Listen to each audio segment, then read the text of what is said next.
Et voilà. Eh bien, bonjour à toutes et tous. Bienvenue pour cette séance des tutos Amaté dédiés à la récolte de données du web. Alors aujourd'hui, on accueille une fois de plus Frédéric Vergniaud, qui est ingénieur d'études CNRS, qui travaille au Centre de sociologie et d'innovation, afin qu'il nous présente un plugin Chrome qu'il a développé, qui s'appelle Extractify, qui permet de récupérer des données sur le web.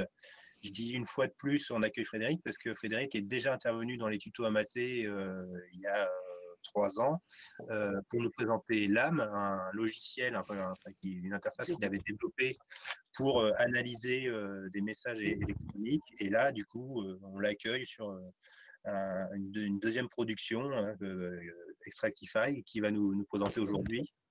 Donc, Frédéric va nous présenter son plugin pendant une petite heure.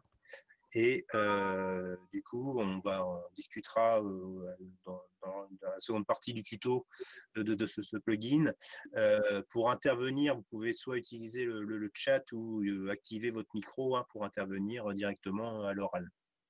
Donc, Frédéric, merci beaucoup d'être là aujourd'hui avec nous pour nous parler d'Extractify. Merci beaucoup, Benoît. Merci à Amaté, bien sûr, de m'accueillir une nouvelle fois. Je tenais à m'excuser, évidemment, parce que ce séminaire aurait dû avoir lieu en janvier dernier déjà. Donc, il y a eu quelques mouvements sociaux entre les deux, plus 2 confinements, voilà, qui ont fait que on se retrouve là aujourd'hui, fin 2020. Donc voilà, désolé à ceux qui avaient prévu ça déjà en janvier dernier, et puis après en novembre, en septembre, je ne sais plus quoi. Enfin bon, bref. Voilà. Et puis, donc aujourd'hui, je vais vous présenter ce plugin pour Chrome, qui est un plugin de scrapping. Donc, il va consister, qu'est-ce que le scrapping? Ça consiste à récupérer du contenu en ligne sur le web. Alors, j'ai fait une présentation en deux parties. Alors, une première partie assez courte. Je vais passer beaucoup plus de temps sur le plugin lui-même. Mais j'ai pensé quand même qu'il était assez intéressant et utile de vous présenter quand même un peu en début de présentation là, comment se structure une page web et comment, donc avec le langage HTML pour la structure de la page web dans un premier temps et le langage CSS pour la mise en forme de ces pages web, sachant que le scrapping va consister en fait à utiliser ce qu'on appelle des sélecteurs, qui est une notion qu'on retrouve en CSS. Donc le CSS, c'est le Cascading Style Sheet, c'est les feuilles de style en fait qu'on utilise quand on développe des sites web et qui vont mettre en forme une structure HTML, sachant que la structure HTML pour elle, quant à elle, ne sert qu'à gérer vraiment le positionnement de tous les éléments au sein de la page. Le CSS met en forme tous ces éléments. Et donc, il faut quand même, pour scraper des données, avoir certaines notions de la manière dont on va sélectionner ces éléments. Et ça passe beaucoup donc par les sélecteurs CSS, qui sont en fait un pseudo métalangage, on va dire, qui va servir à cibler des éléments de la structure HTML pour pouvoir en extraire du contenu. Donc, on commence tout de suite. Donc, je vous ai ouvert ici. Donc, j'ai partagé mon écran sur un site web qui s'appelle CodePen, qui est donc à codepen.io. Voilà, qui est séparé en 3 parties. Ici, une première partie ici où on a le code HTML de la page qui va s'afficher en bas, juste en dessous, et le code CSS ici qui est à droite. Donc HTML, CSS et ici en dessous donc le résultat. Donc c'est une plateforme assez connue dont on sert pour développer des sites, pour faire des tests en fait. Et donc, une structure HTML, qu'est-ce que c'est? C'est donc ce qu'on voit ici sur la gauche. Donc, je baisse le résultat ici. Voilà. Donc, cette structure HTML va se retrouver à peu près, enfin même va se retrouver dans absolument tous les sites web que vous consultez tous les jours, sachant que ce qu'il va changer, c'est simplement ce qu'il y a ici. Donc, je vais commencer par le début. Déjà, c'est un langage, HTML est un langage à balise. Une balise, c'est ici. Là, on voit ici HTML. J'espère que vous voyez bien sur votre écran. Donc, ça, on appelle ça une balise en HTML. D'accord? Donc là, c'est la balise HTML. Là, c'est la balise head. Là, c'est la balise body, la balise P, etc. La balise H1. Donc, on a une balise qui ouvre. Donc là, le HTML, la balise HTML ouvre une page HTML. Et ici, on la ferme.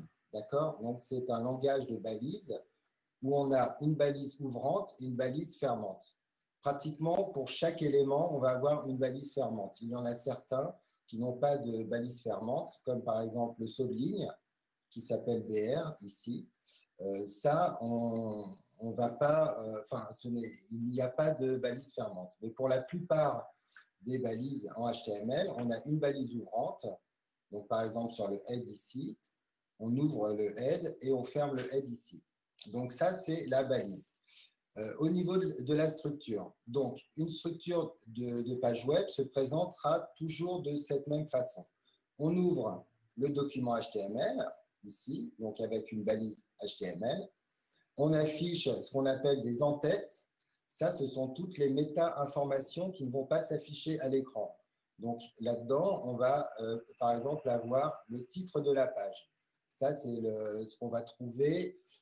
C'est ce qui va afficher juste dans l'onglet. Quand vous avez quand vous êtes sur un site web, il y a le titre de la page qui s'affiche en titre d'onglet. C'est cette balise title ici. Ici, on a par exemple l'encodage de la page, donc une autre balise qui s'appelle méta, et on a comme ça plein de balises de métadonnées qui vont aller chercher des scripts JavaScript, des feuilles de style CSS, etc., etc. Mais ça, tout ce qui est dans l'entête du document HTML ne sera pas affiché. Ce qu'on va voir, nous, en tant qu'utilisateur du navigateur, c'est ce qui est présent dans la balise body, ici.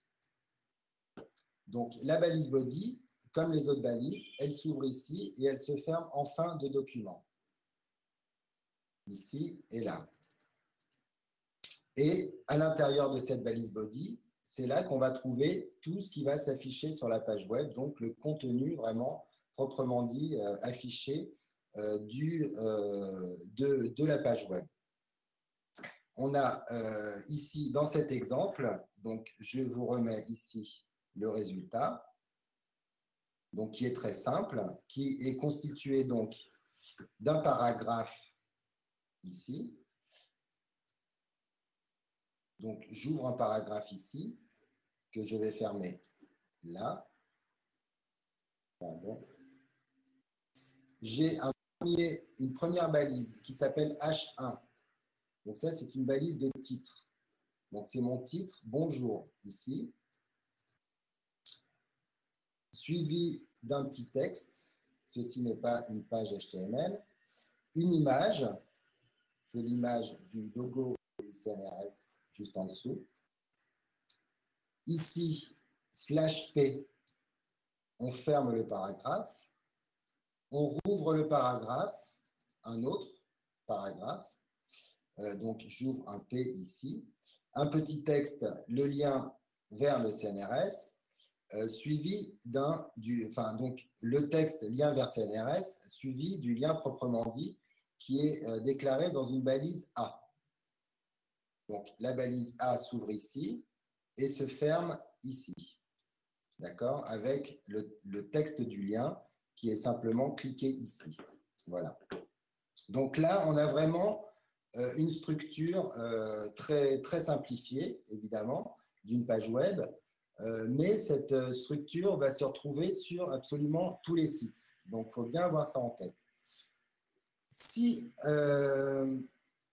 Donc là, on n'a que la structure et par exemple, je vais commenter tout ce que j'ai mis en CSS pour bien que vous voyez quel rôle a la mise en forme la mise en forme CSS sur la structure HTML. Donc là, vous voyez que ma page HTML, évidemment, a changé. Il n'y a plus de couleur, il n'y a plus de centrage, il n'y a plus de police particulière. C'est la police de base, en fait. Et donc, le CSS, qui est donc écrit dans la partie CSS de CodePen, ici à droite, donc toute cette partie-là, tout ça, c'est ce qui va me permettre donc de mettre en forme ma structure HTML. Donc, la structure HTML vraiment s'occupe de placer les éléments sur la page web et le CSS s'occupe de les styliser, de les mettre en forme. Donc, on a plusieurs façons de dire en CSS comment est-ce qu'on va cibler ce qu'on veut styliser. C'est-à-dire qu'en général, le code CSS ne va pas se trouver, comme on le voit là sur votre écran, le code CSS ne se trouve donc pas dans la structure. Il se trouve en général dans des fichiers qu'on va attacher à la page HTML, ou alors il va se trouver dans le header, juste dans l'entête, pardon, l'entête qu'on avait tout à l'heure dans la page HTML. Mais ils ne vont pas, ça ne va pas se trouver directement dans le contenu HTML. Il va se trouver à côté. Et donc, le moyen de cibler les éléments HTML va se faire par les sélecteurs. En fait, le CSS va cibler des éléments HTML pour les mettre en forme. Par exemple, ici, on a donné le nom de la balise body, pour cibler la balise body. À ce moment-là, on va pouvoir mettre en forme cette balise body. Je vous rappelle que body, c'est la balise qui est ici dans le HTML. D'accord? Donc, en gros, ça va concerner tout le contenu de la page HTML. Donc ici, c'est ce qu'on appelle un sélecteur simple. C'est un sélecteur de type. On reprend simplement le type d'élément qu'on veut cibler, qu'on veut transformer, qu'on veut mettre en forme. Donc, je lui ai rajouté une couleur de fond et je lui ai dit d'aligner le texte au centre. D'accord? Ensuite, on a ce qu'on appelle les sélecteurs d'identifiants. Un identifiant, on va trouver ça ici. Donc, je reprends ici mon titre « Bonjour » dans la structure HTML. Je lui ai donné un attribut. Un attribut, c'est une propriété qui va donner de l'information supplémentaire à mon élément HTML. Ici, c'est un attribut ID. ID, ça veut dire identifiant. Donc, c'est une manière de... pardon. C'est une manière de nommer un élément unique sur une page web avec un identifiant qui sera unique. Là, je l'ai appelé donc « Bonjour ». Et donc, en CSS, on le remplace par le dièse. Dièse, enfin, on le cible par le dièse. Donc, dièse bonjour, ça veut dire que je cible l'identifiant bonjour. Et donc, pareil ici, je lui ai mis une couleur, je lui ai mis une famille de police et un fond. Donc, c'est le bonjour qu'on a ici, en rouge, sur fond rose, en police verdana. Autre façon de cibler des éléments, ça va être par le sélecteur de classe. Le sélecteur de classe, on va le signifier en CSS par un point. Donc, pareil que l'identifiant, la classe pour un élément HTML, c'est un attribut supplémentaire qui va donner de l'information supplémentaire à notre élément HTML. mon paragraphe, il est ici. P classe égale paragraphe. Donc, j'ai mon attribut classe auquel j'ai donné la valeur paragraphe. Et la manière de le nommer en CSS, ça va être point paragraphe. Voilà. Donc là, je lui ai donné la valeur, la couleur verte, une épaisseur de police et pareil, une famille de police un peu différente. Donc, on a vu sélecteur de type, donc c'est où on reprend simplement le nom de la balise HTML, le sélecteur par identifiant, donc dièse avec le nom de l'identifiant, le sélecteur de classe, donc un point avec le nom de la classe. Ici, image, pareil, c'est un sélecteur de classe, donc j'ai mis point image, c'est la classe qu'on retrouve ici dans l'image. Voilà. On peut avoir aussi des sélecteurs d'attributs. Par exemple, mon lien ici, il n'a pas de classe. Mon lien, je le surligne du côté sur la structure HTML. Donc, on a le lien qui est constitué d'un attribut cible, c'est-à-dire c'est la référence, c'est la cible du lien, en gros, vers quelle page web va pointer notre lien. Donc là, ça pointe vers le CNRS. On a un titre alternatif si l'image ne s'affiche plus. Donc c'est CNRS, mais il n'y a pas de classe. Donc pour cibler quand même cet élément A qui n'a ni classe ni identifiant, je peux utiliser les sélecteurs d'attributs. Donc ça s'écrit, donc on reprend le nom de la balise et on met entre crochets le nom de l'attribut. Donc étoile égale, ça veut dire qu'il va contenir le mot CNRS. Et donc, je lui donne la valeur, la couleur noire. Voilà. Donc, c'est ici. Voilà. Et enfin, on a les sélecteurs qu'on va appeler combinés. Donc, on a vu donc, les sélecteurs de type, qui sont donc des sélecteurs simples, les sélecteurs de classe, d'identifiants, d'attributs, et un dernier que je voulais présenter parce qu'on l'utilise quand même beaucoup aussi en scrapping, c'est le sélecteur comment dire, combiné, c'est-à-dire qu'on va, on va assembler plusieurs sélecteurs en une seule phrase. Donc là, par exemple, je reprends tout à l'heure mon problème pour le lien A qui n'avait ni classe ni identifiant. Donc, j'ai pu le cibler grâce à l'attribut ici. Et là, je le cible grâce à un sélecteur combiné. Donc, je reprends le nom de ma classe ici, donc point paragraphe, et j'indique en fait le descendant direct de paragraphe, qui est signifié ici par un chevron sur la droite, ouvert. Et donc, ici, mon lien, donc c'était ce lien-là. Vous vous rappelez, si je mets centre commentaire, je l'avais ciblé ici avec le sélecteur d'attributs, je l'avais mis en noir. Et ici, je le mets d'une autre couleur, je le mets en violet.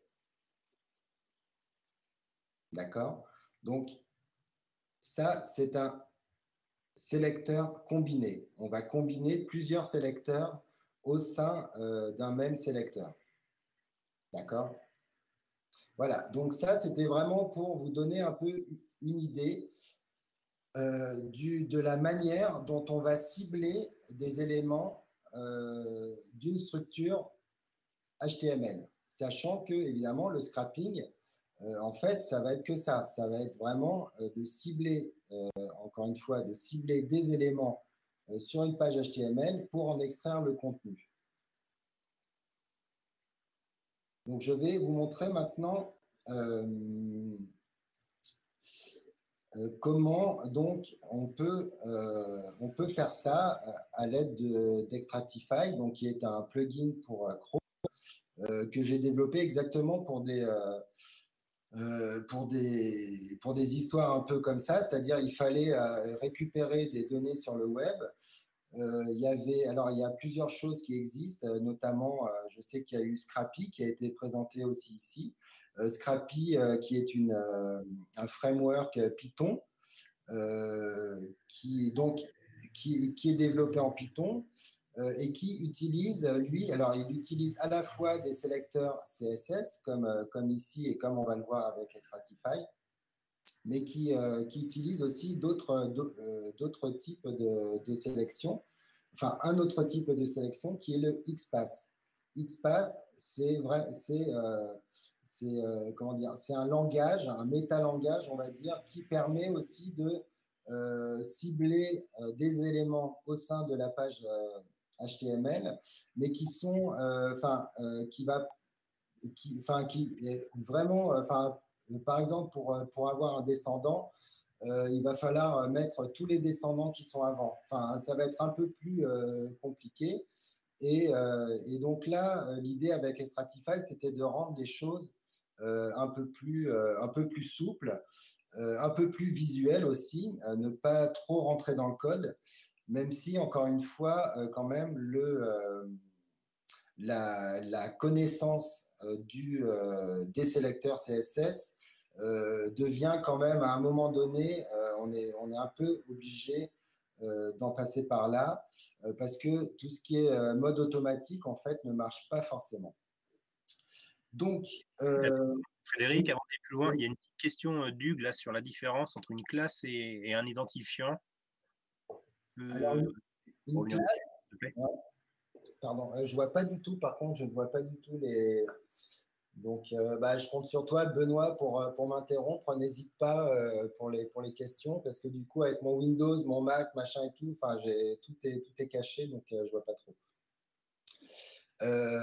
Donc, la différence entre identifiant, c'est une manière de cibler un seul élément au sein de la page, alors qu'une classe, ça va être un ensemble d'éléments.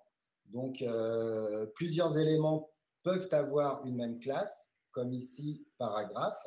Mon paragraphe, à chaque fois, a la classe paragraphe. Donc, il va reprendre, du coup, je vais pouvoir mettre un certain nombre de propriétés dans cette classe paragraphe, alors qu'un identifiant va vraiment cibler un seul élément. Donc, on va donner un identifiant un élément de manière unique, de façon à le pouvoir, après, le récupérer, enfin, le cibler plus facilement. Mais alors après ça, évidemment, on est dépendant des développeurs des sites web, évidemment. Et quand il s'agit de scraper, évidemment, si tous les éléments avaient des identifiants, ça serait très simple. On n'aurait qu'à rentrer les noms d'identifiants, voilà, et pouvoir tout télécharger d'un coup. Sauf que, évidemment, ce n'est pas du tout le cas. Et donc, on a souvent affaire à des classes, un peu moins souvent à des identifiants. Et donc, c'est ce qui rend aussi la chose un peu plus compliquée que prévu. J'espère que j'ai répondu à la... Donc, identifiant, c'est un élément unique, et classe, c'est un ensemble d'éléments qui auront donc la même classe. Donc, je vais vous présenter Extractify maintenant, donc, qui est un plugin. Je passe sur la manière dont on l'installe. C'est en gros, vous allez sur ma page GitHub ici. Vous avez un lien ici sur la version. Vous cliquez dessus, vous téléchargez la dernière version.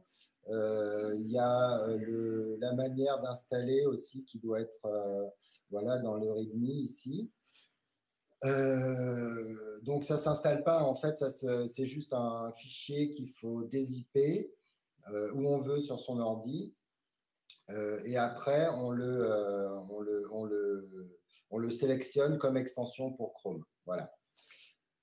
Donc, il se retrouve dans les extensions ici et on l'ouvre de cette manière-là en cliquant dessus. Je vais vous montrer tout d'abord, je vais vous présenter l'interface qui est assez rudimentaire. Hein, c'est vraiment pas de la grande complexité, on va dire. Donc, je vais ouvrir un fichier de sélection donc, que j'ai déjà préparé, mais on en fera, enfin, je ferai une démo juste après. Je l'ouvre. Voilà. Donc, ici à gauche, on a le plugin et à droite, on a les pages que j'ai sélectionnées. D'accord? Donc, ici, alors, d'un point, alors, il faut que je fasse juste un petit point rapide, conceptuel sur la manière dont j'ai conçu le plugin. En gros, le niveau, donc le level ici, et le degré de profondeur d'une page. Donc, la page sur laquelle vous allez exécuter pour la première fois le plugin constituera le niveau 0. Les pages plus profondes atteignables par hyperlien seront au niveau -1, puis -2, etc. Donc là, j'ai fait un exemple avec simplement un niveau -1 ici. Donc, le niveau 0 sur lequel on exécute pour la première fois le plugin et le niveau -1 qui est une page donc plus profonde, qui est atteint tout simplement en cliquant ici. Donc, je vous présente le site 2 petites secondes. Donc, c'est un forum français sur OpenStreetMap. Et donc, pour cette démo-là aujourd'hui, on va donc scraper l'ensemble d'un forum. Donc, tous les topics et tous les messages. Donc, le niveau 0 sera constitué de l'ensemble des topics ici. Et le niveau -1 sera constitué de l'ensemble des messages ici. D'accord? Les messages étant atteignables, évidemment, en cliquant sur chaque topic. D'accord? Il faudra toujours, pour passer d'un niveau 0 à un niveau -1, ça se fera évidemment par hyperlien. D'accord? En cliquant sur un lien qui emmène à un niveau plus profond. Donc, sur chaque page, Extratify considère que les données que vous voulez extraire sont structurées en ligne. Donc, on voit ici. Évidemment, c'est un idéal type de l'exemple, un forum, et je l'ai développé d'ailleurs à l'origine pour des questions sociologiques relatives à des forums de discussion. Donc, bon, là, ça correspond très bien, évidemment, mais ça peut marcher après très bien sur des commentaires, sur tout ce qu'on veut scraper, en fait, sur une page web. Mais quand même, globalement, ça va marcher très bien sur des données qui sont structurées en ligne et en colonne. Donc, sur un forum de discussion, la ligne ici pour cette page-là, c'est la ligne du topic. Et les colonnes sont constituées ici du nombre de réponses, le nombre de vues et une information ici sur le dernier message envoyé au sein du topic. D'accord? Donc ça, ce sont les colonnes. On a évidemment ici le titre aussi qui est en colonne.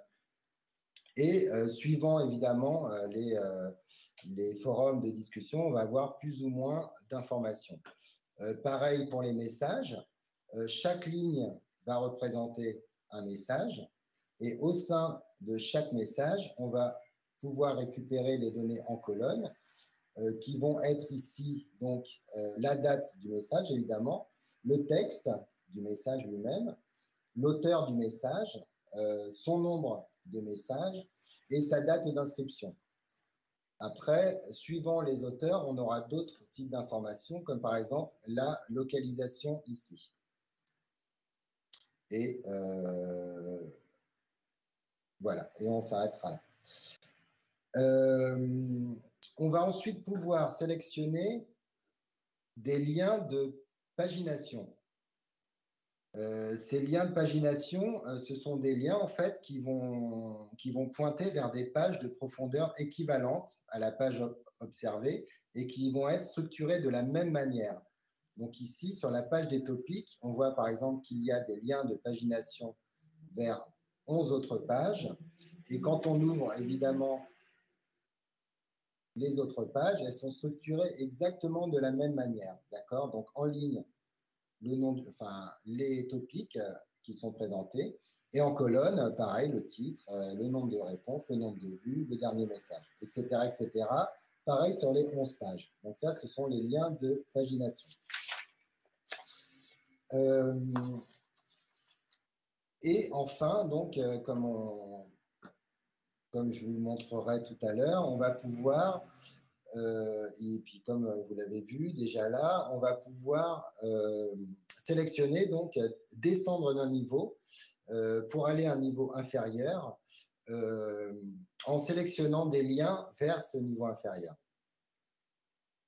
Donc chaque lien sera évidemment à l'intérieur de chaque ligne. Donc là, pour les lignes de topic, évidemment, le lien se trouve sur le titre du topic. Quand on clique sur le titre du topic, on arrive vers la page des messages de ce topic. Donc, on est bien dans le lien inférieur. Voilà. Alors, l'interface d'Extractify, donc, je vous disais tout à l'heure qu'elle était assez simple. On a donc ici des onglets qui représentent les niveaux qu'on a sélectionnés. Donc ici, on a le type de niveau. Donc, c'est le nom qu'on donne à son niveau quand on commence une nouvelle sélection. On a différents boutons ici. On va les passer en revue tout à l'heure. Donc, ajouter un niveau, ajouter une ligne, ajouter une pagination, ajouter une pagination différente. C'est-à-dire qu'on va... des fois, le mode automatique pour sélectionner la pagination ne va pas très bien marcher. Encore une fois, parce que évidemment, là, on est suivant les sites web qu'on veut scraper, rien n'est standard. Donc, la manière de présenter les données sont toutes différentes d'un site à l'autre, quasiment à chaque fois. Donc, c'est pour ça que souvent, le mode automatique, que je vais vous montrer tout de suite après, ne va pas fonctionner et donc il faudra passer un peu par un mode manuel. Et donc ici, en ligne, les différentes sélections qu'on a opérées sur la page web.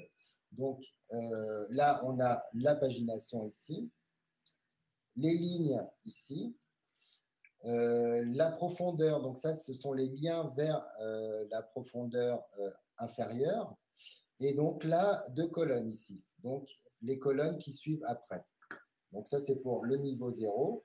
Et le niveau -1 ici, c'est exactement la même chose, avec une ligne. Donc ça, c'est chaque message. Et ici, l'ensemble des colonnes, donc l'ensemble des informations que je veux récupérer sur cette page de message. Tu me dis, Benoît, s'il y a des questions. Hein. Pour l'instant, tout va bien. On a juste quelqu'un qui a un problème d'accès à l'écran, mais ça, c'est local. Sinon, il n'y a pas de questions pour l'instant. D'accord. Je pense que tu peux continuer. Voilà. Je te rends la main, du coup. OK, merci. Donc, on va commencer donc la démo, pardon. Hop, je rafraîchis ma page pour partir sur quelque chose de vierge. Donc, je veux scraper cette page qui est donc un forum. Alors, évidemment, je pourrais commencer par tous les forums. Hein. Mais là, du coup, ça fera un petit peu beaucoup de messages et on ne va pas avoir le temps. Donc, je vais je vais scraper plutôt un des forums d'OpenStreetMap France, du forum OpenStreetMap France, qui est donc outils avancés pour contribuer. Donc ça, c'est le nom du forum. À l'intérieur de ce forum, donc, il y a tous ces topics. Et pour chaque topic, je veux scraper l'intégralité des messages. D'accord? Donc, on en est à combien de messages sur ce forum? Tac, tac, outils. On est à 1470 messages. Voilà, donc c'est pas beaucoup. Évidemment, on peut scraper des dizaines de milliers de messages. Hein, ça ne pose pas de problème. Après, c'est juste le temps que ça prend. C'est un petit peu plus long, évidemment. Mais bon, là, pour la démo, voilà, 1470 messages, c'est très bien. Donc, sur cette page de départ, donc la page qui présente les topics, je vais exécuter mon plugin.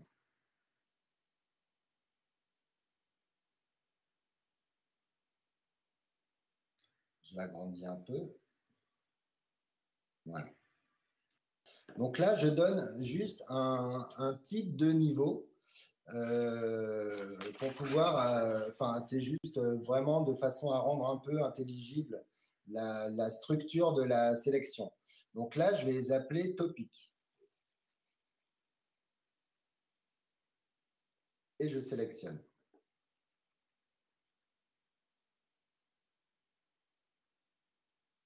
Donc, je vais commencer par ajouter une ligne. Là, en fait, avec Extratify, on a deux modes. Donc, on a le mode automatique, le mode manuel. Je vais commencer par le mode automatique. Donc, le mode automatique, quand on veut sélectionner donc, une ligne ici, on clique simplement sur ajouter une ligne pour aller directement au mode automatique, sachant que le mode manuel consistera en saisir directement le nom de l'élément HTML accompagné de sa classe, ou alors de tout autre attribut qui pourrait l'identifier ou le cibler sur la page web, comme je vous l'ai montré tout à l'heure. Oui. Ah, pardon. Donc là, je sélectionne ajouter une ligne et je vais survoler ici ce que je veux sélectionner comme ligne. D'accord? Donc, j'ai dit tout à l'heure que mes lignes étaient le titre de topic. Chaque topic était une ligne. Donc, c'est ce que je veux sélectionner. Et donc, en cliquant dessus, ça me sélectionne les lignes. D'accord? Problème ici. Ça m'a sélectionné qu'une ligne sur deux. C'est à partir de là où il va falloir plonger un peu les mains dans le cambouis grâce à l'inspecteur de Chrome. L'inspecteur, c'est ce qui va vous permettre, donc faites clic droit, pardon, je ferme, vous faites clic droit sur une ligne et vous faites inspecter ici.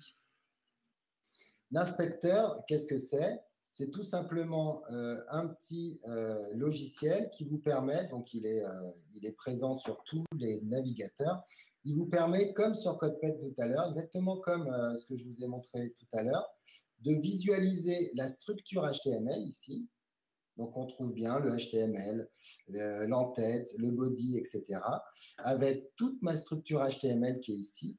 Et sur la droite, en fonction de l'élément sur lequel on clique, on a le code CSS attaché à cet élément, ici sur la droite. J'espère que vous voyez bien à l'écran. Moi, je vois tout petit, mais normalement, on a fait les réglages, ça devrait être pas trop mal. Et donc, on revient à notre sélection. Donc, quand j'ai cliqué sur une des lignes, il ne m'en a sélectionné qu'une sur deux. On va essayer de trouver pourquoi. Donc, je me mets sur la première ligne que j'ai sélectionnée ici. Je clique sur Inspecter. Et donc, je regarde quel est l'élément HTML qui structure cette ligne. Donc, je vois ici, là, quand je survole cette balise div ici, je vois qu'il ne me sélectionne sur la page web qu'une partie de la ligne. Donc, ce n'est pas ça. Je remonte sur la DT ici, ce n'est toujours pas ça. L'ADL non plus. L'ALI, ici, ça a l'air bon. Voilà. Donc là, on a une balise LI qui définit chaque ligne de topic. Si là, on s'en rend un petit peu mieux compte, quand je ferme ici la balise et que je survole comme ça dans mon inspecteur chaque élément LI de ma page. Là, on voit bien que chaque ligne de topic est structurée par un élément LI. D'accord? Donc, je vous ai montré tout à l'heure ce que c'était une classe, à quoi ça servait, comment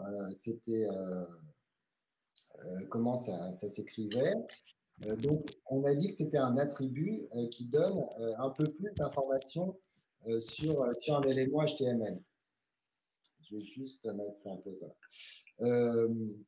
Donc, là, Extratify n'a sélectionné qu'une ligne sur deux. Pourquoi? Là, on voit que ce LI ici a plusieurs classes. Donc, une première classe qui s'appelle Row, une deuxième classe qui s'appelle BG1. Sachant que Selected Row et Highlight Row ont été données, sont des classes qui ont été données par le plugin. Donc ça ne nous intéresse pas. La ligne d'en dessous, qui n'a pas été sélectionnée, elle a deux classes, de la même manière que la ligne supérieure, sauf que la deuxième classe change. Donc la première classe est toujours la classe Row, et la deuxième classe, par contre, s'appelle BG2.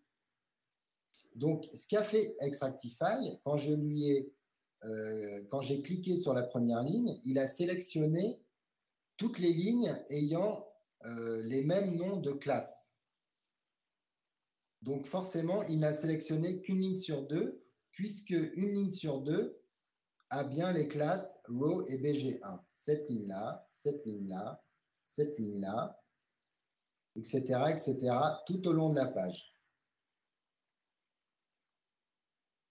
Donc, du coup, une des possibilités serait évidemment de faire Add Row et de sélectionner les autres lignes de cette façon-là. Sauf que là, on va multiplier en fait la sélection de l'information. Là, ce qu'il vaut mieux faire stratégiquement, c'est de trouver la classe qui est commune à toutes ces lignes. Donc là, ce n'est pas BG1 ou BG2, évidemment, c'est ce qui fait la différence entre les lignes. Mais par contre, je m'aperçois que la classe Row, elle est présente sur toutes les lignes.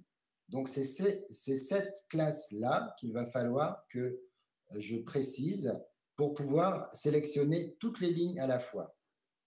Donc, je supprime mes lignes ici, j'en rajoute, et c'est là que je passe au mode manuel. J'étais en mode automatique, j'ai vu que le mode automatique ne fonctionnait pas très bien pour ce forum-là. Évidemment, ça va dépendre de la manière dont il a été développé. Là, ça ne marche pas. Donc, je vais tout simplement écrire moi-même ce que je veux sélectionner. Donc, c'est là que la connaissance quand même des sélecteurs, dont je vous ai parlé tout au début, va être assez importante. Donc, j'écris juste LI. Donc, c'est le type de ma balise. Donc, c'est un sélecteur de type, comme on l'a vu. La classe, on la signifie par un point. Et donc, le nom de la classe, c'est row.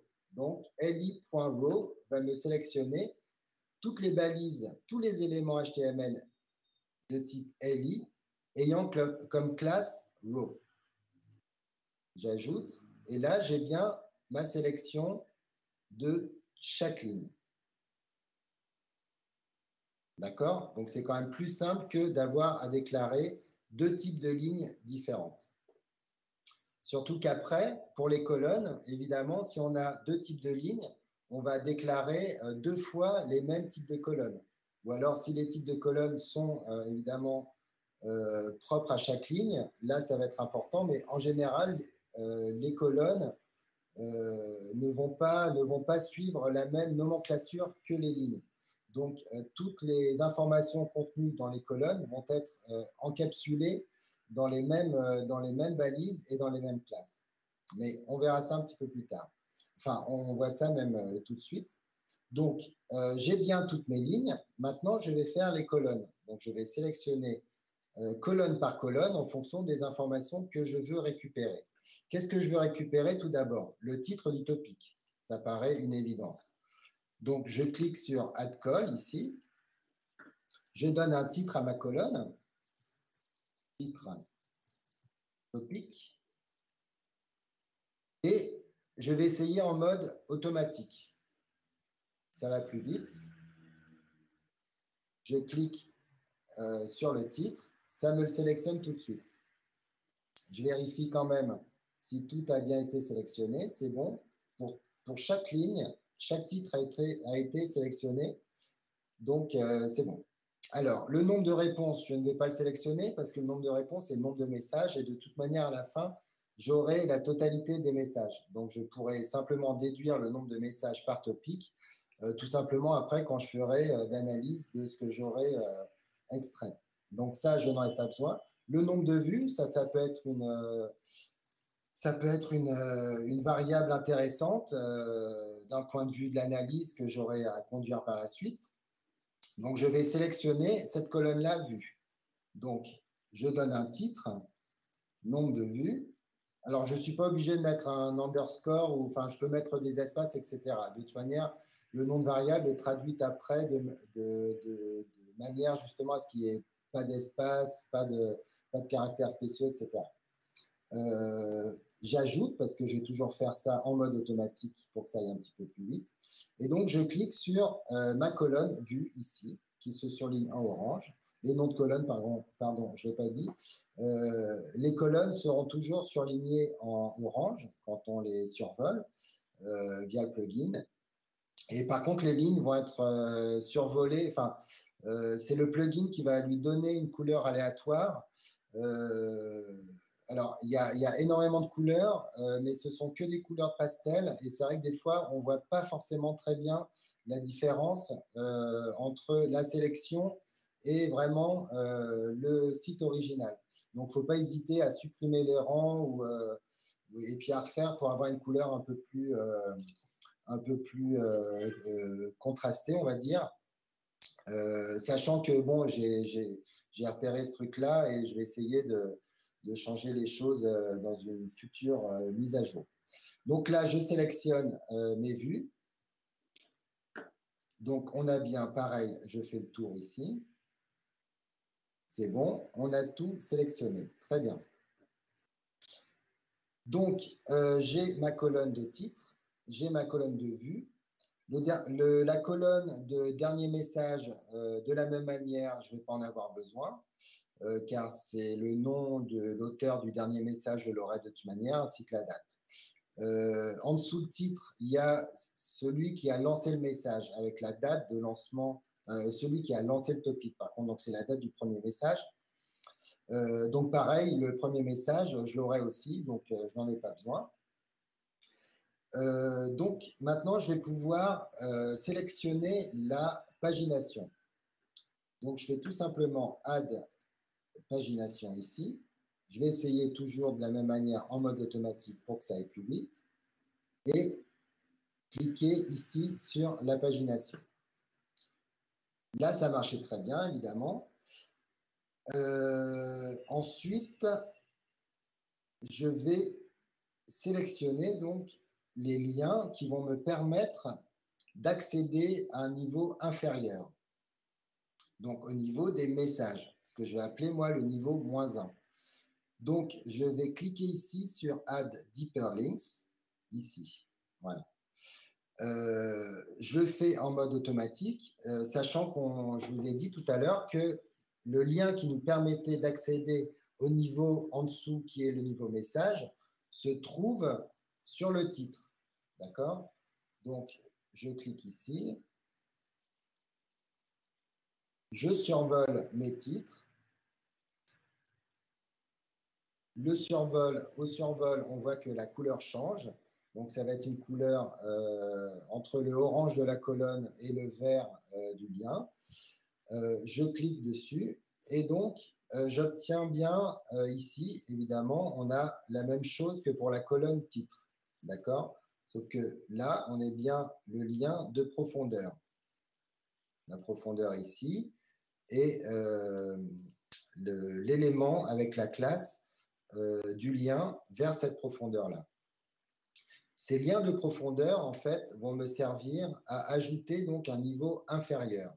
Un niveau, là dans mon exemple, un niveau message. Je ferme là. Ce niveau inférieur, je vais l'ajouter en cliquant ici sur Add Level. Voilà. Alors, je me suis rendu compte malheureusement ce matin en faisant le test que sur Windows, voilà, il fasse ça. C'est-à-dire qu'il y a donc l'information est présente ici, mais elle n'apparaît pas. En fait, elle est en police de couleur blanche sur fond blanc. Voilà, donc ça, je vais essayer aussi de le régler dans une prochaine mise à jour, sachant que les liens sont quand même présents. Voilà. Donc là, je vais devoir donc sélectionner un des liens que j'ai récupéré sur la page des topics pour pouvoir aller à un niveau plus profond. Alors, je ferme ça pour l'instant et je fais juste une petite aparté pour savoir, pour me poser la question de ce que je veux exactement sur la page de profondeur inférieure. Donc, je sais que je veux des messages et sur cette page de messages, sur chaque message, je veux le maximum d'informations que je peux trouver. Donc, on a vu tout à l'heure que sur cet exemple, donc on peut cliquer comme ça en ouvrant dans un nouvel onglet. Voilà. Donc, évidemment, on va vouloir le nom de l'auteur ici, son nombre de messages, sa date d'inscription, sa localisation. On va aussi évidemment vouloir le texte de son message. Et donc, c'est à peu près tout ce qu'on va trouver sur une page de message. Extractify ne pourra pas extraire les photos. Il ne peut extraire que du texte. Donc, on sait ce qu'on veut sur sa page de message. Maintenant, on a vu que sur la page des topics, il y avait une barre de navigation pour aller donc vers d'autres pages de même niveau, donc d'autres pages ici de topics. Ce qui serait quand même pas mal, c'est que pour chaque topic, on ait tous les messages. Et donc, il y a peut-être des topics qui vont avoir aussi une pagination vers des pages de messages. Et donc ça, je vais pouvoir le trouver en cherchant un peu. Alors souvent, c'est dans le nombre de réponses, évidemment, sachant que sur les forums de discussion, les réponses sont présentées de manière en fait à ce qu'il y ait un nombre limité de réponses sur une même page. Et donc quand il y a trop de réponses, par exemple 20, 30, 40, ça c'est défini par les administrateurs du forum. Quand il y en a plus, on les met dans une deuxième page, et puis une troisième page, une quatrième page, etc. Là, moi, ce que je veux, donc, ça serait pour ne pas louper les messages, ou certains messages en tout cas, j'aimerais donc pouvoir récupérer la pagination sur les pages vers d'autres pages de messages pour chaque topic.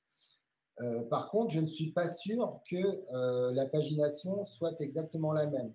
Donc, il va falloir vraiment que j'essaye de trouver une page de message avec une pagination pour que je puisse après faire la sélection, comme je l'ai fait pour les topics, que je fasse la même sélection sur la page de message. Donc, en regardant ici, sur la page des topics, je vois que le topic ici, test, accès, BD, ortho, IGN, a plusieurs pages. Là, il y a 3 pages. 1, 2 et 3. Donc, je me dis à ce moment-là, c'est cette page de message-là qui va m'intéresser et que je vais pouvoir prendre comme sélection pour pouvoir sélectionner toutes mes colonnes et ma pagination. Parce que sur les autres, par exemple ici, on n'a qu'un seul message, je ne vais pas avoir de pagination. Puis en plus, je n'aurai peut-être pas toutes les informations.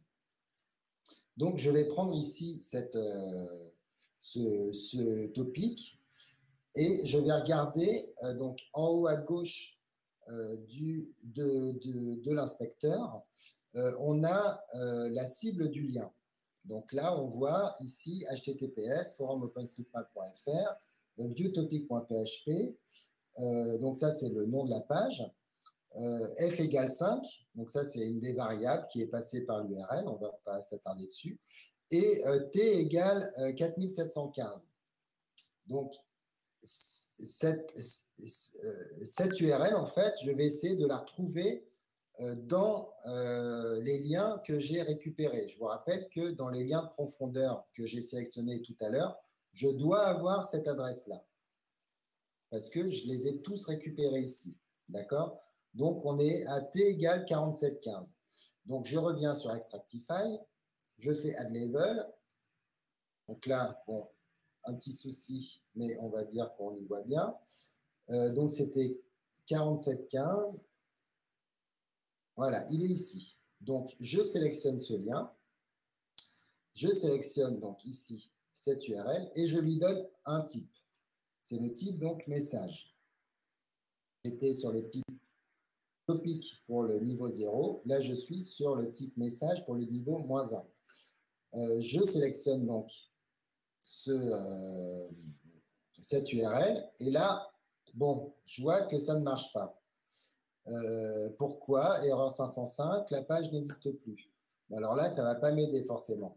Alors, j'essaye de voir un petit peu pourquoi.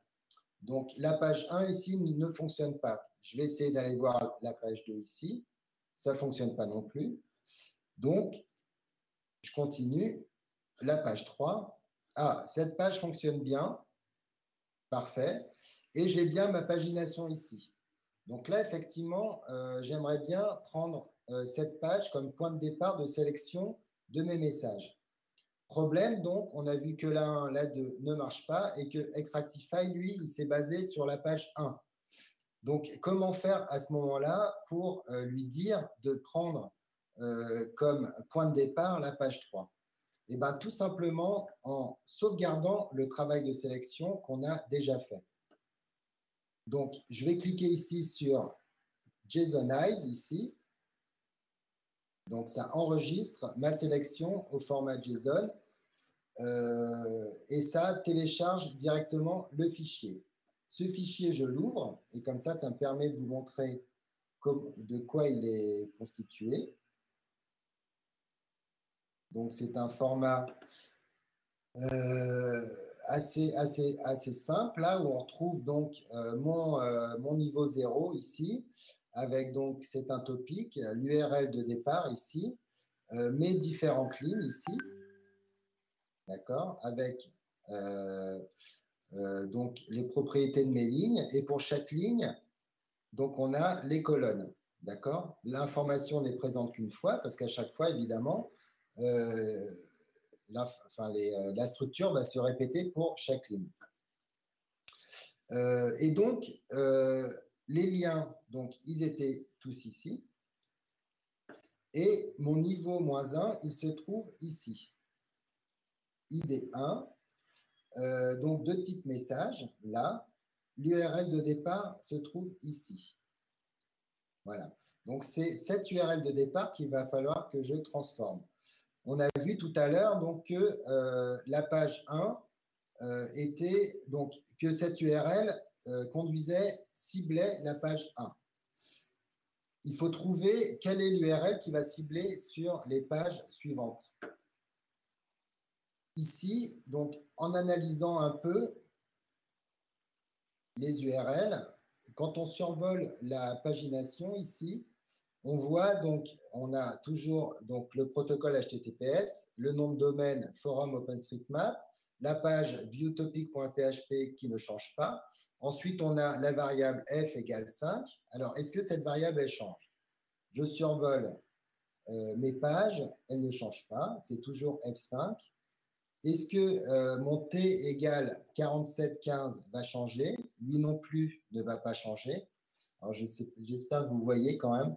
C'est vraiment, là, c'est ce qui se... Quand je survole les liens, en fait, l'URL des liens apparaît en haut à gauche de l'inspecteur, donc en bas à gauche de la page. Et donc, je vois que ce qui change, c'est la variable start. Il y a une nouvelle variable ici qui s'ajoute à l'URL et qui me permet de sauter de page en page avec un pas de 25. Donc là, par exemple, on peut en déduire que sur chaque page, il y a 25 messages et que pour passer à la deuxième page, donc il faut aller commencer au message 25 et ensuite le 50, etc. Et donc là, on voit bien que l'URL change et qu'on a bien start égale 25 pour la deuxième page et start égale 50 pour la troisième page. C'est cette variable-là qu'il va falloir que je récupère. Donc, je reviens à mon fichier JSON de ma sélection Extractify et je vais tout simplement rajouter la variable start à l'URL de point de départ pour mon niveau inférieur. Donc, je la rajoute, je mets et start égale 50. J'enregistre le fichier. J'ouvre à nouveau le fichier. Donc là, je peux fermer éventuellement mes onglets qui sont ici. Alors là, ça doit être dans téléchargement. Voilà. Lequel ça va être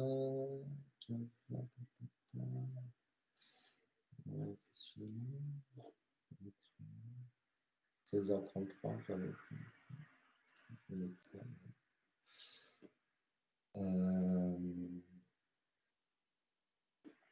donc, il m'a rouvert ma sélection que j'avais fait tout à l'heure. Donc, on a bien mon level 0 qui est exactement le même que tout à l'heure, ça n'a pas changé. Et donc, cette fois, on est bien sur un point de départ du niveau -1 qui est bien la troisième page de mon topic de tout à l'heure. Donc, la page de message sur laquelle on va trouver la pagination et sur laquelle on va trouver un ensemble d'informations qui est optimisé pour ce que je vais en faire. Donc là, de la même manière que tout à l'heure, pour la sélection, ça va être exactement pareil. On va sélectionner les lignes tout d'abord, et ensuite, on va sélectionner les colonnes. Donc, c'est parti. Hop. Je sélectionne chaque message. Ah mince, ici, je suis encore sur une ligne par deux, enfin une ligne sur deux. Donc, de la même manière, je recommence à regarder ce qui se passe dans la structure. Qu'est-ce qu'on a? Donc là, ici, chaque message est encapsulé dans une balise div, ici. D'accord? On voit div, div, div, etc. Donc, chaque div, chaque élément div HTML représente une ligne. Et donc là, effectivement, on a donc une classe. Donc, les divs sont de classe post as profile BG2 ou alors post as profile ou BG1. Donc, encore une fois, BG2, BG1. D'accord? Donc là, pour pas refaire la même erreur que tout à l'heure et faire une deuxième ligne pour les BG1, là, je vais prendre encore une fois la classe qui est commune à toutes les lignes. Et là, en l'occurrence, c'est la classe post. Donc, je supprime ça. Là, c'est un élément div. Donc, j'écris div de classe, donc point post, P-O-S-T, et j'ajoute. Voilà. Donc là, j'ai bien toutes mes lignes qui ont été sélectionnées. OK? Et donc, là, je peux faire ajouter toutes les colonnes comme tout à l'heure. Donc, on va commencer par le nom de l'auteur.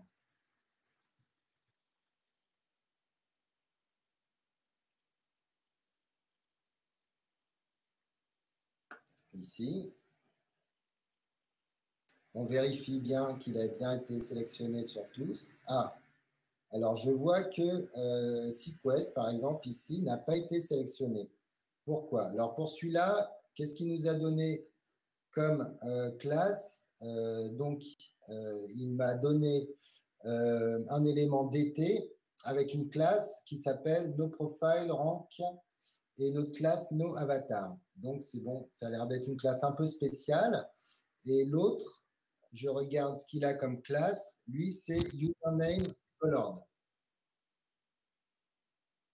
Donc là, il faut que je prenne en compte ça, évidemment. Parce que sur cette page-là, on n'a pas tous les noms d'auteurs. Donc, ça veut dire que sur l'ensemble des autres pages, on va probablement aussi louper un certain nombre d'auteurs, de noms d'auteurs. Donc, j'ajoute une colonne. Là, je l'appelle nom d'auteur 2. Il faut bien lui donner un nom différent que la première colonne. Et donc là, je peux mettre directement, donc c'est un a.username colonne. C'est bon, il est sélectionné. Je regarde de la même manière sur ma page. C'est bon, il m'a sélectionné tous mes noms d'auteur. On peut continuer. Le nombre de messages. Nombre de messages. Je fais en automatique. Je clique ici. Voilà. J'ai bien sélectionné. J'aurais pu essayer de sélectionner, évidemment, en mode automatique, en cliquant directement sur le nombre de messages lui-même. Mais quand je clique dessus, voilà, la classe est vide. Donc, dans l'inspecteur, je regarde ensuite. Effectivement, c'est un lien sans classe, etc., qui serait un peu trop compliqué à récupérer. Sachant que là, donc, effectivement, dans ma colonne nombre de messages, j'aurai message 2.43, et ça pour toutes les lignes. Mais ça ne sera pas très dur à supprimer le message point deux points. Voilà, avec un recherche remplacé, on supprimera très facilement ça et on ne gardera dans le fichier final que le nombre de messages lui-même. J'annule ici. La date d'inscription, donc de la même manière.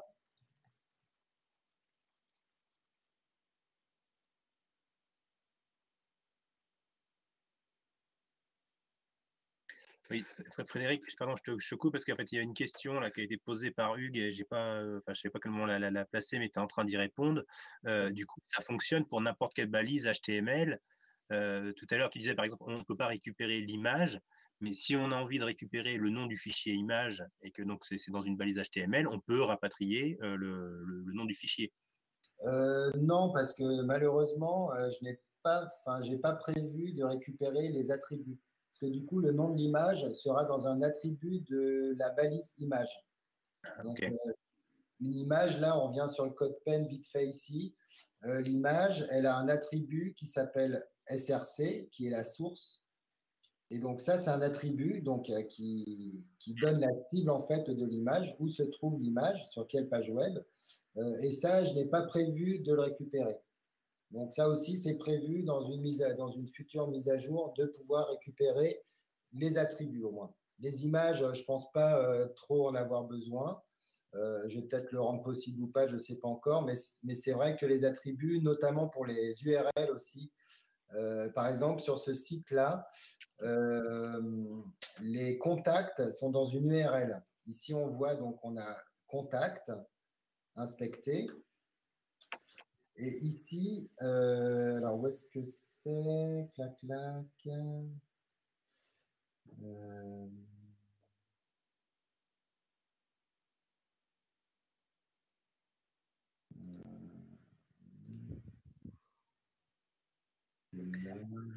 Voilà.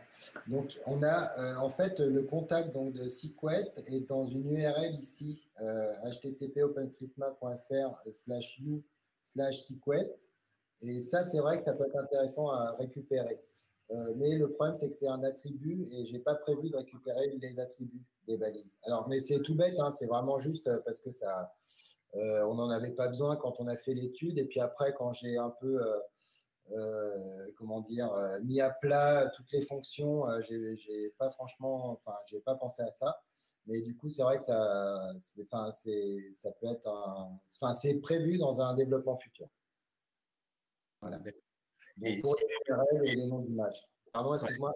Non, non, c'était plus pour l'ensemble des participants, parce que c'est vrai qu'on on a peut-être un niveau hétérogène, enfin, en tout cas des pratiques différentes. Peut-être qu'il y en a certains qui sont déjà experts du scrapping, d'autres qui commencent juste.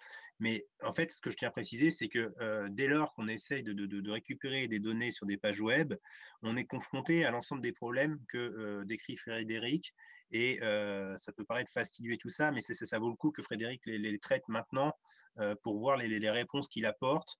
Parce que c'est vrai que sur certains sites web, on récupère des données, on a l'impression que ça va être facile, et puis quand on récupère des trucs complètement désordonnés, et on peut avoir tendance des fois à se désoler, mais il existe quand même des solutions techniques pour répondre à ces pages web plus ou moins bien structurées, qui sont quand même légion sur le web, quoi. Ouais, tout à fait. Je continue alors. J'ai récupéré la date d'inscription. Il me reste à récupérer la localisation ici. Allons-y. Localisation, auteur, j'ajoute et hop, je me place là. Et donc, j'ai la localisation. Ensuite, évidemment, quand même, le texte du message.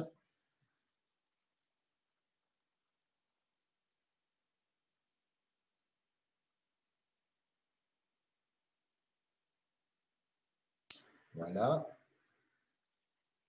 Et on vérifie, évidemment, sur sa page, sachant que là, quand même, on est sur une page dont on est sûr, parce que, évidemment, on ne se lance pas dans le scrapping comme ça sur un site web sans avoir fait un peu le tour du site web.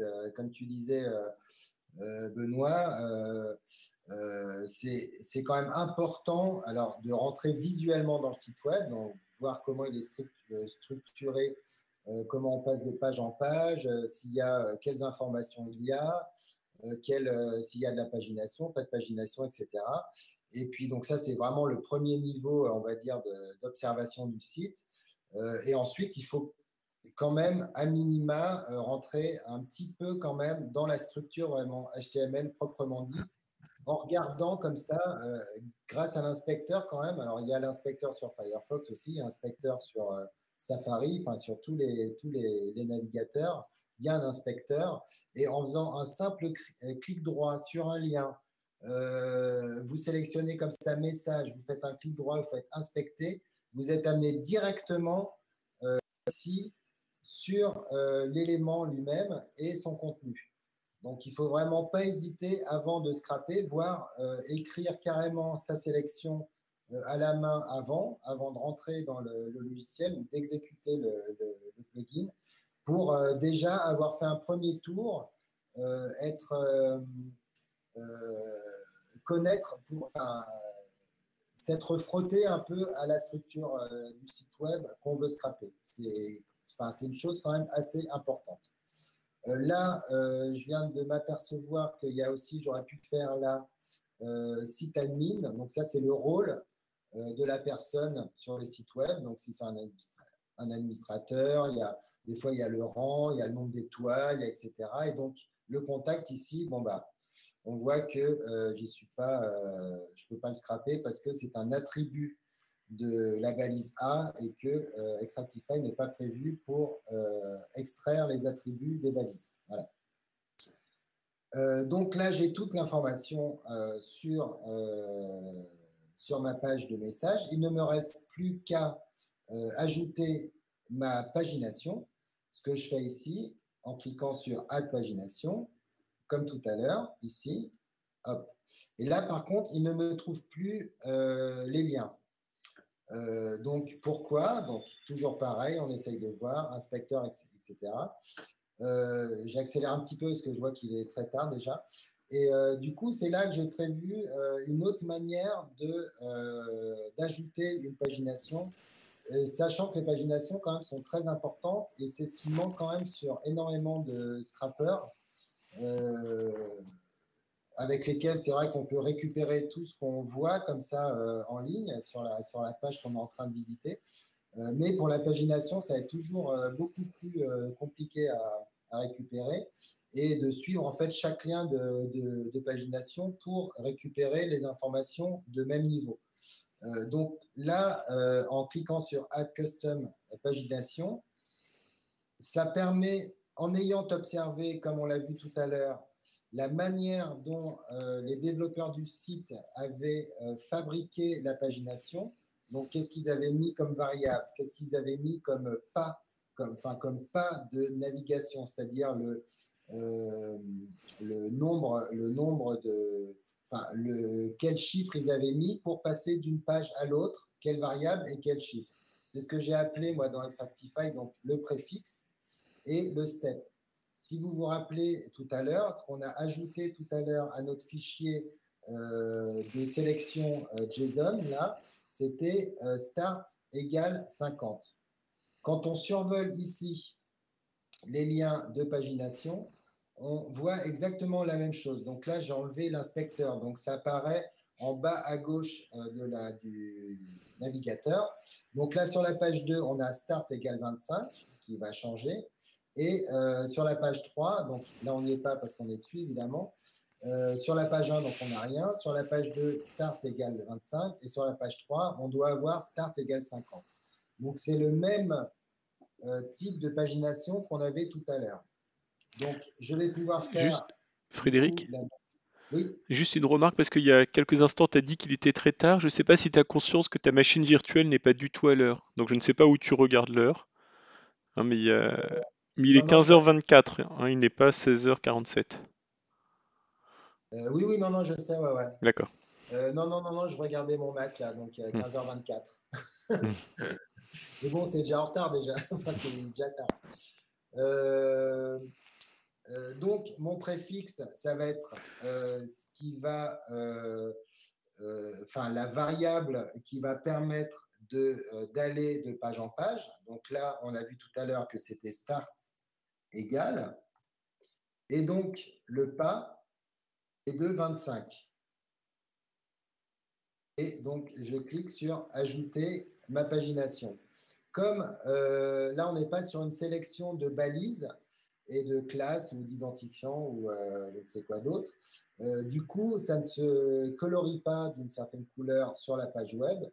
Mais si Extractify l'accepte et me met bien, accepte mon préfixe et mon pas, ça veut dire que c'est bon. Voilà, c'est qu'il a fait le calcul, il a bien repéré les liens, il a trouvé que les liens, il a trouvé des liens sur ce que je lui donnais, il a vu que les liens effectivement avaient un préfixe start égal avec un pas de 25 à chaque fois.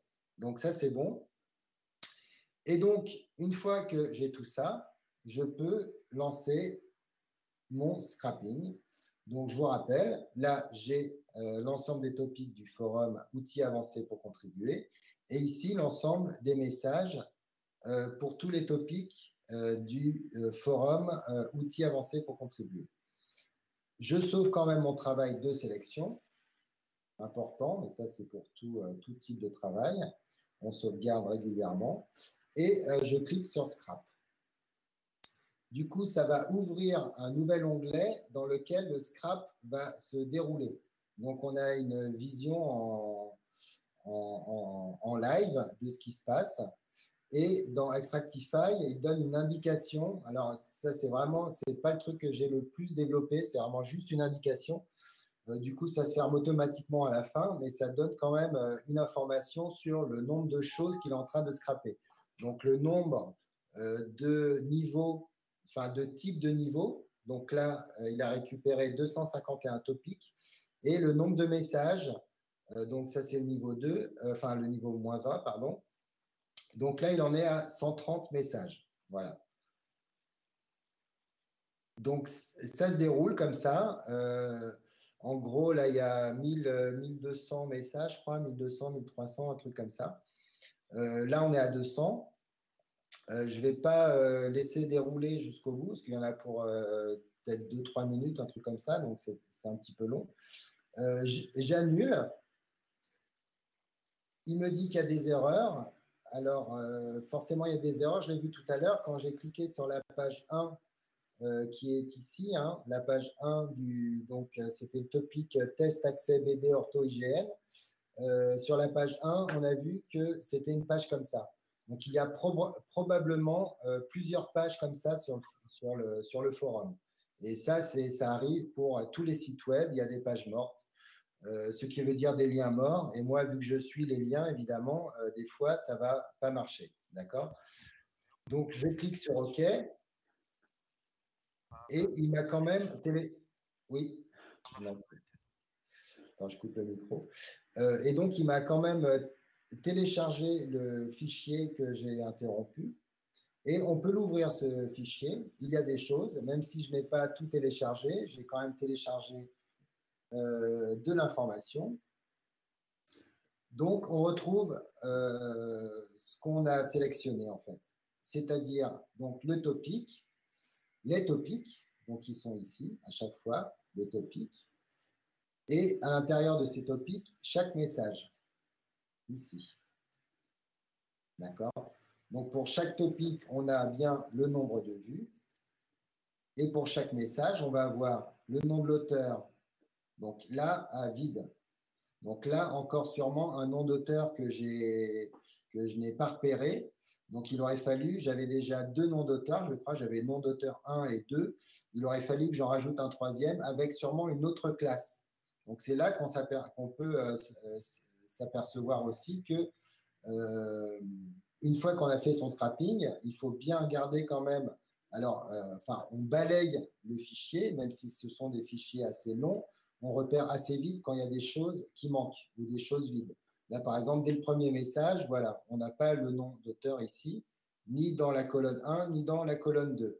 D'accord? Par contre, je vois que pour le message suivant, le nom d'auteur est bien là. Ici aussi, ici, il manque. Donc, ce qu'on peut faire, c'est aller voir sur le topic en question pour voir ce qui s'est passé.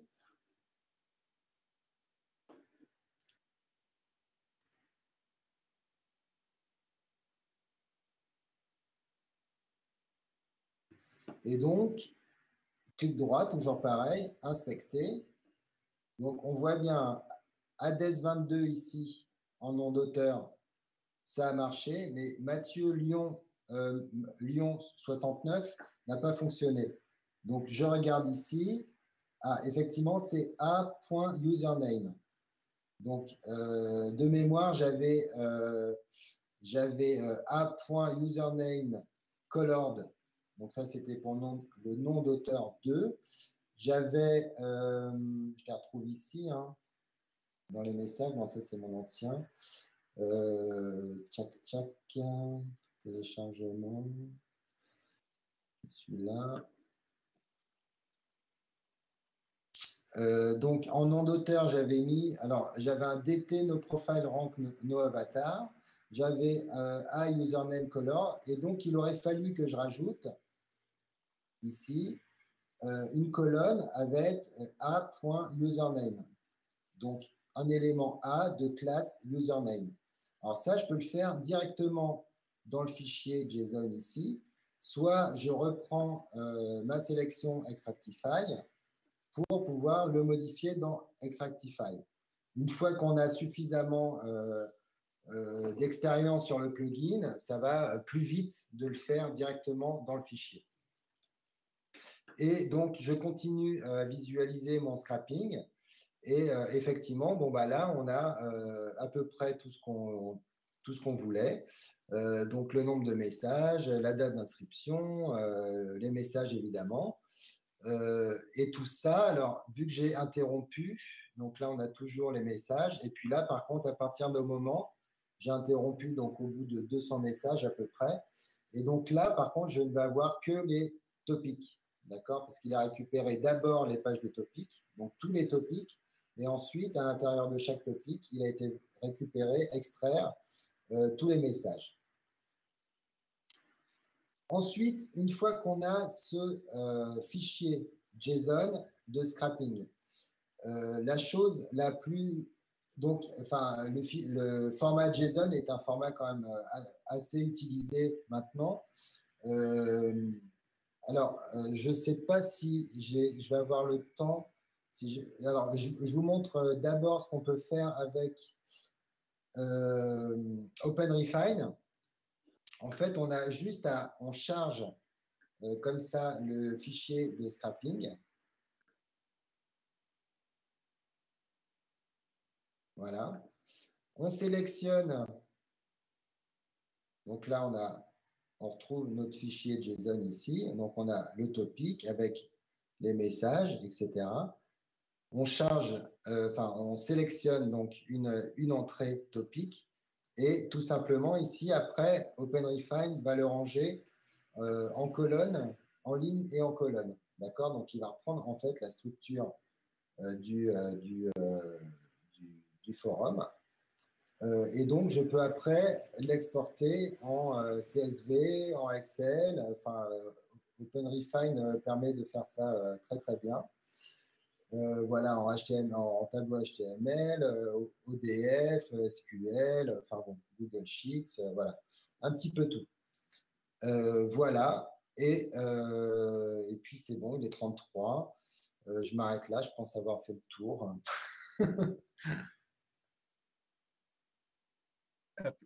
Bah, écoute, merci pour cette présentation et à la fois de l'univers des pages web et des balises HTML et puis d'Extractify. Pour les participants, là, on n'est vraiment pas, enfin, on n'est pas nombreux, on est quand même encore une bonne vingtaine. Intervenez avec vos micros, hein, ce sera plus simple. Des fois, les questions peuvent être assez techniques, donc plutôt que faire des allers-retours dans le chat, ça va être plus simple et plus convivial d'intervenir directement. Qu'est-ce que oui, donc au tout début de ta présentation, tu as présenté la page Git d'Extractify. Sur cette page, il y a un tuto, il y a un manuel aussi, ou c'est Oui, il y a un tuto. Ouais, il y a un tuto. C'est dans le wiki. Dans le wiki, d'accord. il y a un tuto. Bon, bah, écoute, on le Oui, voilà. Alors, il n'est pas. Il faudrait que je le remette un peu à jour parce que depuis, je vois un petit peu mieux où ça peut bloquer pour les gens et tout, etc. À force de le présenter. Donc, du coup, il faut que je le remette à jour. Mais il y a en gros ce que je viens de faire avec le même exemple qui est idéal typique. Donc, c'est vrai qu'il est bien cet exemple. Il y a des écueils, il y a des choses qui marchent très bien en mode automatique, d'autres choses en manuel. Donc, sur le wiki, ouais, sur le Git wiki, ouais. Alors, moi, j'ai une question juste de précision.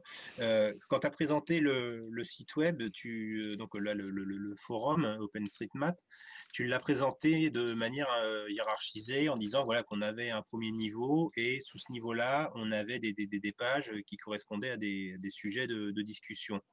Si jamais on est sur un site web où on a des pages qui peuvent être au même niveau ou qui peuvent être ailleurs, il n'y a pas de problème.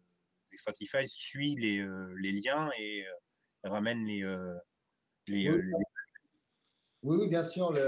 En fait, la notion de niveau, c'est juste une notion conceptuelle en fait pour bien montrer que quand tu suis un lien, tu passes à un niveau inférieur. C'est que tu creuses un peu plus dans les données en fait. Et du coup, c'est vraiment juste pour donner une indication sur le travail de sélection qu'on est en train de faire. Hmm.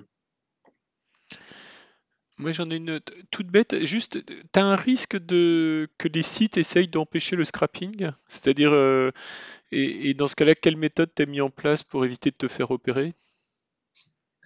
Aucune. En fait, tout bon robot se doit de lire le fichier robot.txt qui est placé à la racine de tout bon site web. Alors, il y a plein de sites web qui n'ont pas ce fichier, évidemment. Et dans ce fichier, en fait, il y a ce qu'on peut faire et ce qu'on ne peut pas faire sur le site. La majorité des sites, de toute manière, interdisent le scrapping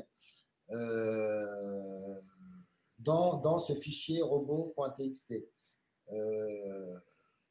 Donc, en général, alors moi, je ne gère pas du tout ça. Hein, je n'ai toujours pas bien compris si on avait le droit, pas le droit, un peu le droit, si c'est de la recherche, si on anonymise, etc.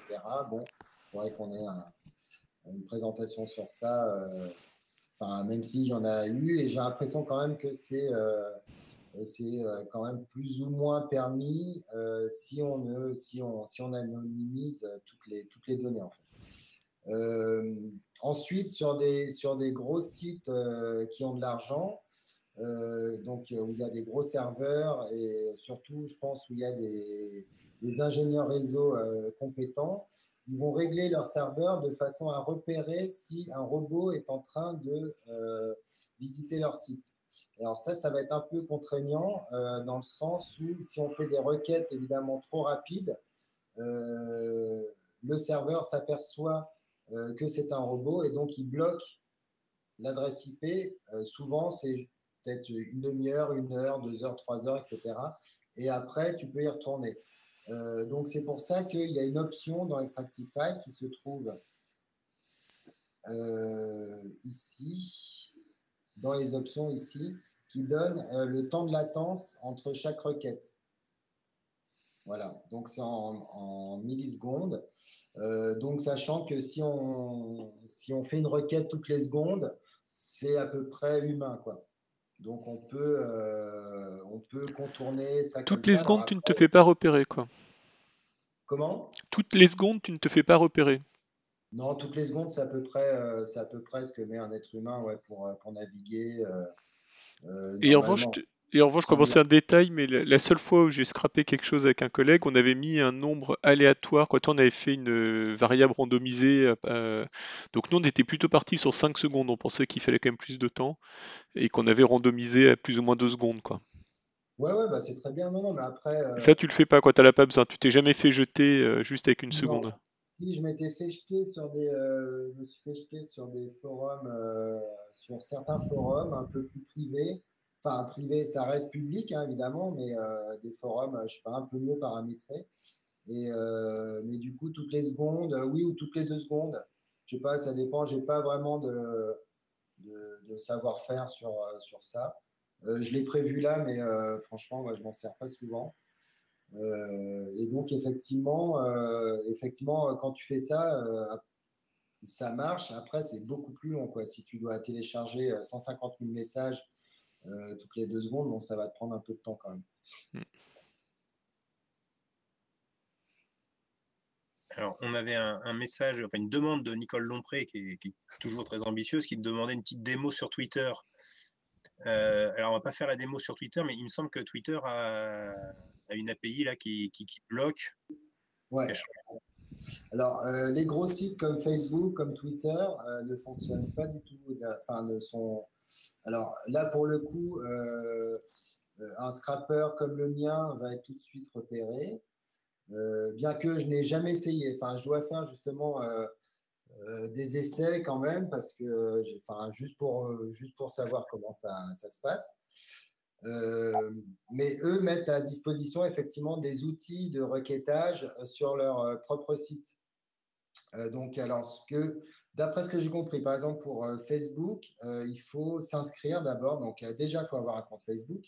Ensuite, il faut s'inscrire en tant que Facebook développeur pour avoir accès à l'API qui permet de faire des requêtes, donc d'utiliser le langage de requête qu'a développé Facebook pour interroger sa base de données. Mais même au sein de cette API, il n'y a pas tous les outils pour avoir tout ce qu'on veut. Donc, je n'ai absolument aucune visibilité sur des gros sites comme Twitter ou Facebook. J'ai déjà vu plusieurs études qui partaient de matériaux Twitter, Facebook, etc. Mais j'ai l'impression que c'est déjà des choses assez anciennes, donc à une époque où ils permettaient encore de faire du scrapping sur leur site, ou alors à une époque où leur API était beaucoup plus ouverte. Et j'ai l'impression que ces dernières années, mais très, très, très récemment, ça a sûrement pas moins de 5 ans, ils ont vraiment fermé les vannes, parce qu'il y a des enjeux colossaux quand même d'argent, quoi, de pubs. Et du coup, je ne sais pas du tout, je ne sais pas du tout où ça en est. Mais avec Extractify, moi, j'aimerais bien faire des tests quand même sur Facebook et sur Twitter. Je n'ai pas eu de projet encore sur ça. J'en ai peut-être avec les étudiants, là, il faudra voir, mais j'aimerais bien essayer quand même. Alors, si vous avez des questions, j'allais dire dans la salle, mais dans notre petit espace virtuel, allez-y, hein, ouvrez vos micros, enfin, ou dans le chat si vous n'avez pas de micro. Bonjour. Bonjour. Bonjour tout le monde. Est-ce que vous m'entendez? Très bien. C'est Ousmane depuis Abidjan, oui. Oui, oui. J'aimerais déjà féliciter le collègue Frédéric pour Merci. l'application. Maintenant, j'aimerais juste savoir si l'application peut évoluer sous une forme graphique qui ne met pas en évidence les balises HTML ni forme graphique, parce qu'il n'y a pas beaucoup de gens aujourd'hui qui s'intéressent beaucoup à HTML. Peut-être ma génération en a beaucoup utilisé, mais les jeunes d'actuels, ils veulent avoir des trucs assez graphiques, assez applicatifs qui ne font pas appel au langage pur et dur du HTML. C'est un souhait, quoi. Je ne sais pas si vous avez pensé à ça. Alors, merci Ousmane. Alors, j'ai peut-être mal compris ta question, mais tous les sites web sont faits en HTML. Donc là, je ne parle pas d'Extractify, qui évidemment a une structure HTML comme tout ce qui est web en fait, mais le web fonctionne en HTML. Une page web est une page structurée en HTML partout dans le monde entier. Il n'y a pas de nouveau langage qui permet de faire des pages web. Donc après, il y a des nouveaux langages qui permettent de faire des choses supplémentaires avec le web, c'est-à-dire d'ajouter de la dynamique, d'ajouter des requêtes avec un serveur, donc une communication avec le serveur, de faire plein de choses. Mais la structure d'une page web reste en HTML. C'est du HTML. C'est de la balise HTML. Non, je m'excuse, je n'ai pas bien posé ma question. Oui. Je m'excuse. En fait, je sais bien que toute page web, c'est le HTML, qu'on voit le langage ou pas. Mais ce que je voulais comme idée, c'est de pouvoir extraire sans passer par le HTML. Bien que la base de derrière, c'est en HTML, d'avoir peut-être un script ou un langage ou une méthode graphique d'extraire sans passer par le langage HTML de derrière, quoi. C'est ce que je voulais dire. Merci. Oui, oui. Ah d'accord, ok. Donc j'avais mal compris, excuse-moi. Donc alors effectivement, alors justement, avant de travailler sur ce plugin, justement, j'ai fait pas mal de recherches sur les algorithmes qui permettaient justement de repérer des données structurées comme ça sur une page. Donc il y a pas mal de travaux qui ont été faits au début des années 2000 par les laboratoires. Alors c'est pas dans la recherche, comment dire, académique. C'est plutôt dans les laboratoires de Microsoft à l'époque ou Apple ou des grosses boîtes comme ça, ou Oracle, IBM, je crois aussi, avait fait un truc. Et donc, c'était des papiers de recherche sur justement des façons de repérer comme ça de la structure dans une page web. Et ça ne marche pas. En fait, c'est impossible à faire. Alors, il y a eu des choses avec l'eye tracking, tu vois, donc c'est en fait des dispositifs avec la caméra qui suit tes yeux, donc qui permet plus ou moins de voir quand ton œil est attiré par une ligne, par une colonne et d'en déduire, machin, mais enfin, c'est ultra compliqué et c'est 10 fois plus compliqué que le sélecteur CSS.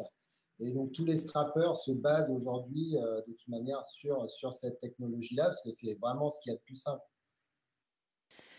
Mais après, Frédéric, si je peux me permettre, donc c'est Frédéric qui parle à Frédéric. Oui. Moi, j'ai déjà utilisé, par exemple, un outil comme Gros Moteur qui, lui, finalement, fait le même type de choses qu'Extractify et un peu compliqué en entrée, en fait. Le tien d'outil, forcément, je trouve ça super. C'est très facile à prendre en main. C'est un plugin, voilà, donc c'est beaucoup plus simple. Il n'y a pas d'installation. Mais donc, avec l'outil Gros Moteur, par exemple, tu peux avoir la visualisation de la page web et si tu cliques sur l'élément, ça te le traduit en HTML pour t'aider à la sélection. Et je pense que c'est à ce genre de questions en fait que t'amenait notre interlocuteur. D'accord, mais du coup, ça serait pas un peu comme inspecteur? Oui, c'est ça, sauf que ça, ça fait une sélection dans ta page web et ça t'aide à ne pas avoir à rentrer dans le langage. D'accord. Oui, bah, ça peut être effectivement, enfin bon, après on peut imaginer évidemment des extensions de ce type de sélection. Euh, Moi, quand j'ai développé ça, c'était ce qui me paraissait le plus simple, mais c'est vrai que j'avais déjà une grosse expérience sur tout, enfin, sur tout ce qui est web, sur tous les langages web, donc c'est ce qui m'a paru plus simple. Et après, s'il y a des choses beaucoup plus simples, pour faire du scrapping, en tout cas, tant mieux. Je ne les connais pas forcément. Mais Non, je pense vraiment pas que ce soit plus simple, hein. C'était vraiment pas tout outil, ouais, enfin, c'est un outil beaucoup plus compliqué. Donc c'est ouais, vraiment pas plus simple. Et en effet, en ayant choisi cet angle-là, je pense que tu as eu raison dans le sens de la facilité des choses, quoi. d'accord. Bah, c'est vrai que j'ai développé vraiment parce qu'à l'origine, donc c'était plutôt, je rentrais les structures, donc c'était dans LAM, le logiciel que j'ai développé avant, là, en Java, qui était un petit peu, enfin, qui marchait très bien sur toutes nos enquêtes de forums de discussion, mais du coup, qui n'était pas prévu pour faire du scrapping.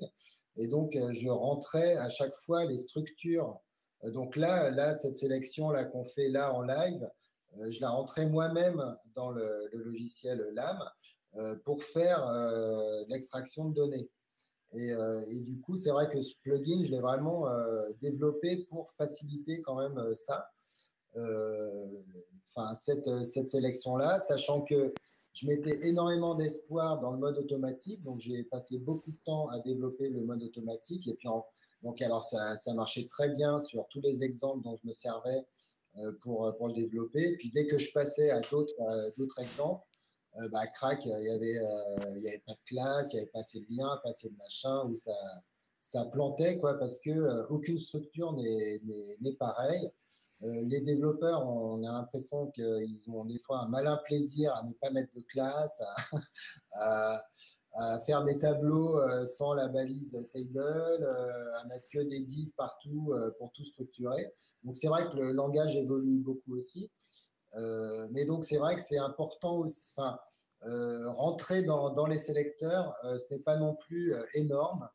Il y a plein de tutos en ligne qui sont assez faciles sur les sélecteurs CSS.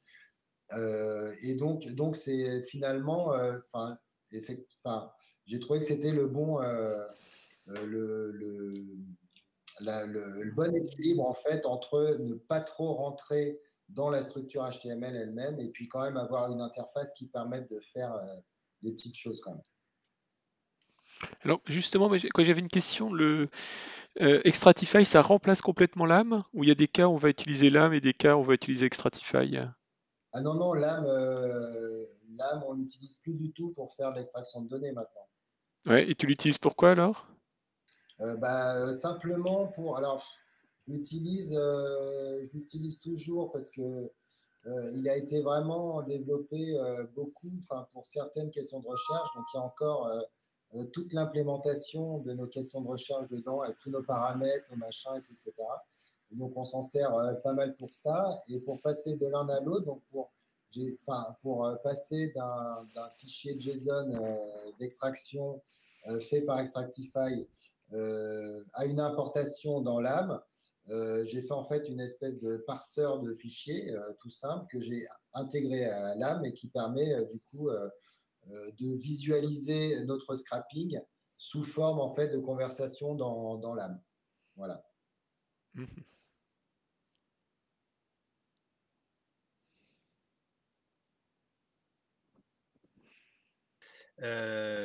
J'ai une petite question. En fait, pourquoi tu as développé un plugin sous Chrome? Et en fait, non, c'est pour situer justement Extractify par rapport à des plugins qu'on peut trouver, et notamment, enfin, je pense, il y a Web Scrapper sous Firefox. Alors, pourquoi un plugin, un autre plugin, et pourquoi aussi Chrome et pas les autres logiciels, pas les autres navigateurs? Ouais. Il se trouve qu'il y a des petites différences. Alors, c'est censé se baser sur le même langage, en fait. Donc, c'est tout en JavaScript, évidemment. Après, il y a des interprétations différentes selon les navigateurs. Donc, il va y avoir certaines fonctions qu'il va falloir transformer pour passer de l'un à l'autre. Et la raison toute bête pour laquelle j'ai développé pour Chrome, c'est que j'ai commencé mon apprentissage sous Chrome, en fait. Donc, j'ai commencé à développer les embryons de scrapper. Tous les tutos que j'avais trouvés, c'était sous Chrome. Donc, j'ai commencé sous Chrome. Euh, Après, une fois qu'on est embringué dans le truc, qu'on a déjà, je sais pas, une dizaine, une quinzaine de fichiers avec 200 lignes à chaque fois, on se dit, bon, je ferai ça, mais plus tard, machin. Et puis, du coup, j'ai jamais développé, j'ai jamais fait les modifications pour que ça puisse passer sous Firefox. Il y a franchement, il faudrait que je m'y mette, mais je ne crois pas qu'il y ait non plus énormément de choses à faire. Mais voilà, c'est vraiment tout bonnement une raison très utilitaire en fait. Il n'y a pas de raison. Et du coup, il y a Chromium aussi qui est la base libre sur laquelle s'appuie Chrome, je crois, qui est un logiciel libre. Donc ça marche très bien sur Chromium aussi. Donc on peut l'utiliser avec Chromium par exemple, si on veut vraiment pas utiliser Chrome. Oui, je te confirme que Chromium, c'est la base libre de Chrome, c'est exactement la même chose. Oui. Ouais. Et il y a une question d'Hugues aussi sur l'historique des requêtes.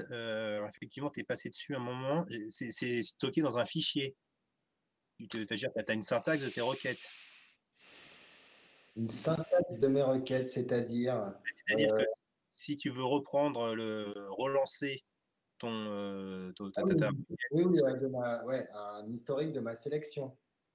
Oui. Ouais. Oui, c'est tout simplement là, quand on clique sur JSONize ici, là, ça télécharge le fichier. Donc, il s'appelle levels.json. Donc là, c'est mon quatrième, donc il y a 4, mais c'est. Et donc là, ici, on a toute notre sélection en fait.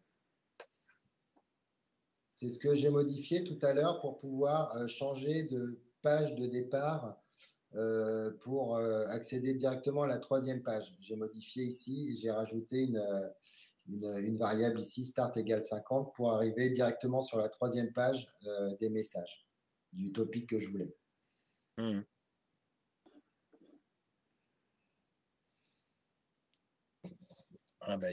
Une question qui vient d'arriver dans le chat qui est pourquoi le CSS plutôt que le XPath? Pas trop dur de gérer du texte avec des sélecteurs en CSS? Non, ça marche très bien. XPath, j'ai à peine entreaperçu ce que ça pouvait faire, donc je pourrais pas trop comparer. Ce que je sais, par exemple, c'est que Scrappy utilise les deux. Donc le CSS, quand même, j'ai l'impression qu'il a peut-être un côté peut-être un peu plus simple. Je sais pas. Après, implémenter XPath en JavaScript, je sais pas du tout ce que ça pourrait donner, parce que dans Scrappy, il est implémenté du coup, on s'en sert en Python. Je sais pas du tout ce que ça pourrait donner dans JavaScript. Donc, je sais pas. Mais c'est sûrement. XPath, effectivement, est très puissant, hein, mais j'ai jamais essayé plus que ça de. Et puis je n'ai jamais été bloqué non plus par Extractify sur aucun forum. Donc, a priori, ça marche plutôt pas mal quand même.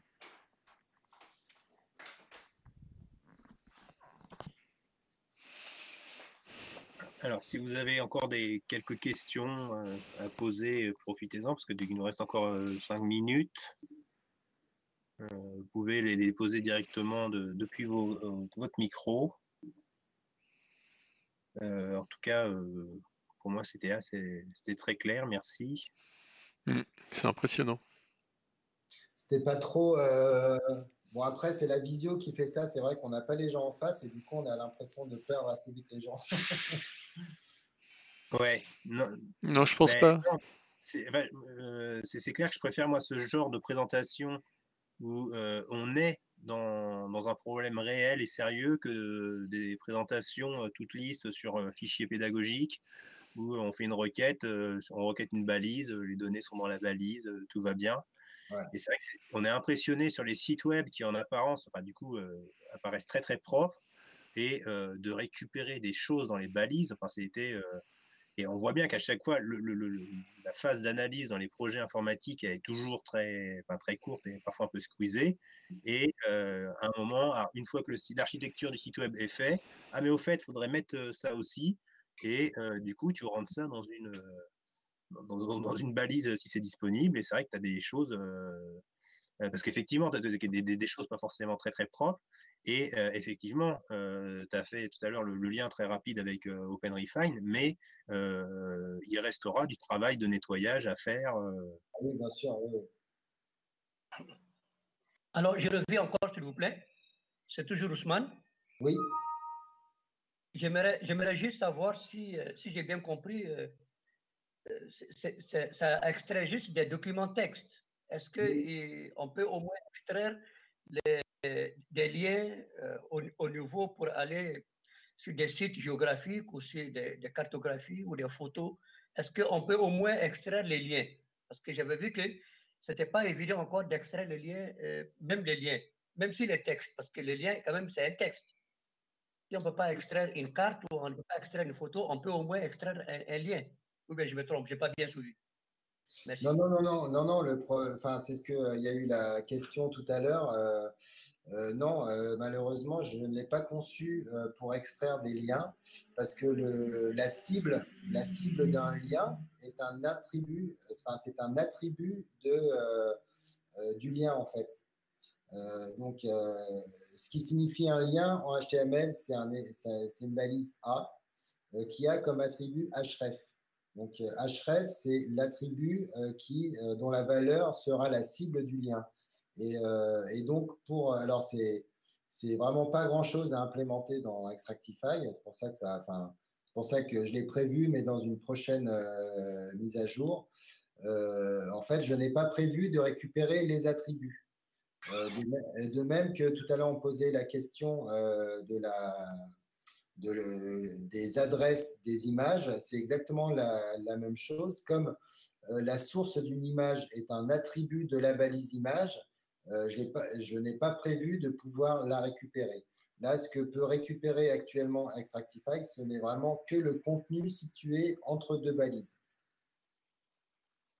Donc, ni URL, ni image, à moins que ça soit, ni source d'image.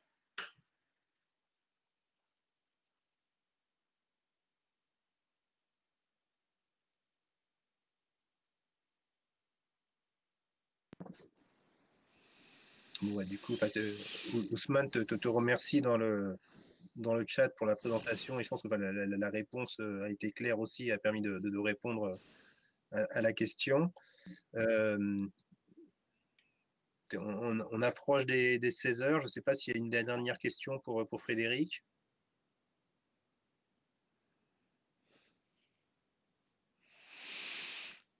Non, je crois qu'on est au remerciement. Mais c'était vraiment quoi. Comme j'ai trouvé que c'était super parce qu'effectivement de tout nous rappeler quoi. C'est-à-dire que même des gens qui ont à peine fait du HTML il y a 20 ans, quoi, tu nous donnes les bases là dans le tuto. Je pense que c'est vraiment en revisionnant le tuto calmement avec un exemple concret nous à faire. Je pense qu'on y arrive quoi. C'est vraiment super.